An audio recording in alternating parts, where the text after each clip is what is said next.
Donald Trump's wavering on trade, just one of the issues as the Summit of the Americas opens shortly in Lima.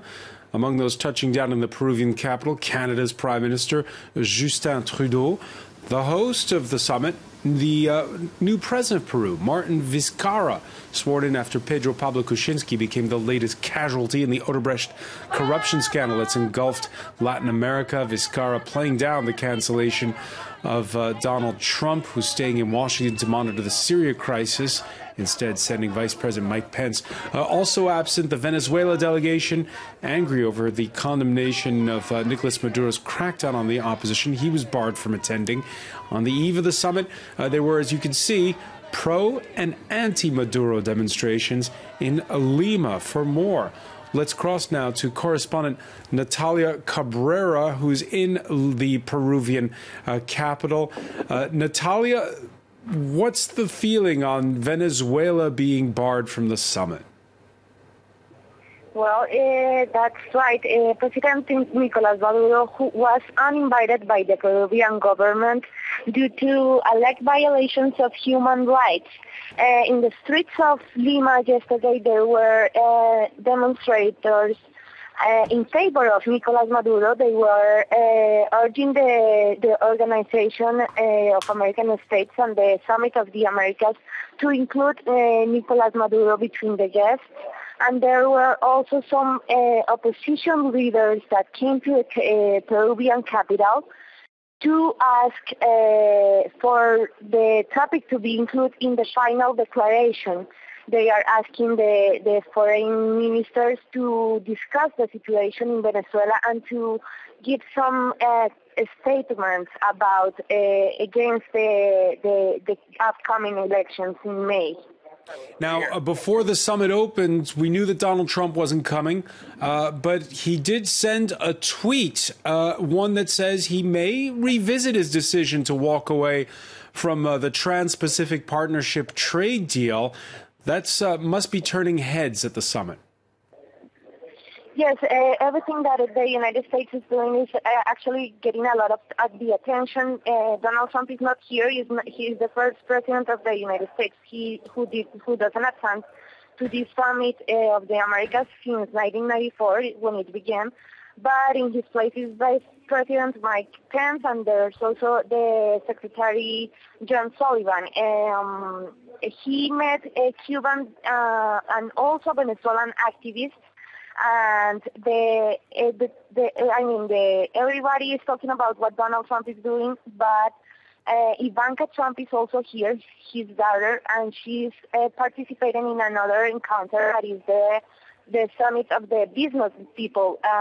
She's imposing actually a program for women in the region to impulse women to get into their businesses. And that's like the economic topic that everybody is talking about, but it's his daughter, Ivanka Trump, who is ahead of that. Many thanks for that, Natalia Cabrera, is there speaking to us from Lima. For more, let's cross to Washington. Juan Carlos Hidalgo, policy analyst on Latin America at the Cato Institute. Thank you for speaking with us on France 24. Thanks for having me. What do you make of that tweet by Donald Trump? Could the United States rejoin the TPP, the Trans-Pacific Partnership trade deal?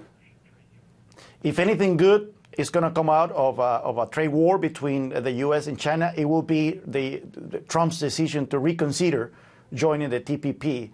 The TPP was meant as a way to institutionalize the trade relationship between the United States and 11 other countries in the Pacific Rim. And in order to implement U.S.-based regulations on trade, on state-owned enterprises, on intellectual property, and so on.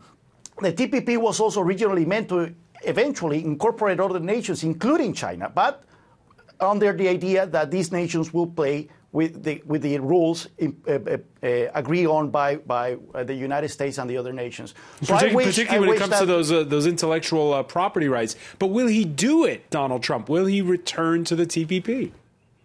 Well, we know Donald Trump. I mean, he changes mind by the minute. So it could be like just an idea he had at the moment. I know that he's under a lot of pressure from senators, Republican senators from agricultural states, rural states, that are feeling the pinch because of this trade war with China. China is threatening to canceling and to ban imports of soy, for example, into the country. So maybe they're trying to convince him, you know what? One of the big prizes for the U.S. under the PPP was opening up Japan's agricultural market.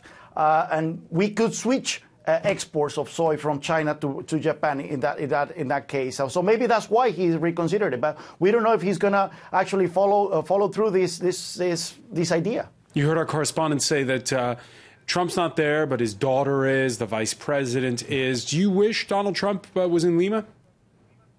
Actually, I think there is a good case to be made that Latin America is better off without the attention of Donald Trump. When we see that Donald Trump pays attention to a region of the world, it's not necessarily for the best.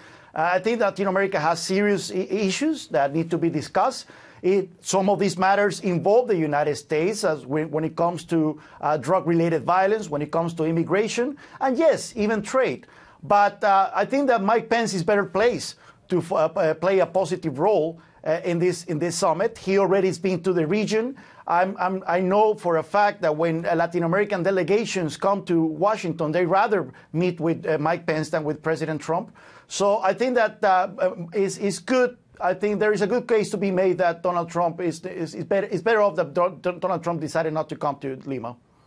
Of course, the other issues don't all involve the United States, and one of them is, well, the continuing saga of the Odebrecht corruption scandal. We know that Brazil's current president is also involved in corruption. Allegations. He's at the summit. The host of the summit is there because his predecessor resigned. How much of an issue is this going to be on the sidelines of this summit? Well, corruption is supposedly one of the big topics in the agenda for this summit. I think that it depends on whether we look at the glass half full or half empty.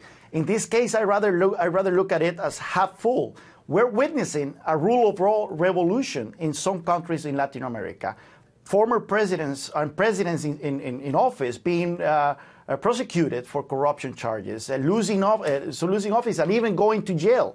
I think that's a very positive development for the region where impunity was the norm for so many years. So definitely there's going to be discussion of corruption. I don't think that anything meaningful can be expected from this summit per se, but the fact that we are witnessing this revolution of judicial independence and attorney generals persecuting powerful politicians and businessmen, I think that's positive for the region. Juan Carlos Hidalgo of the Cato Institute, so many thanks for speaking with us on France 24. My pleasure.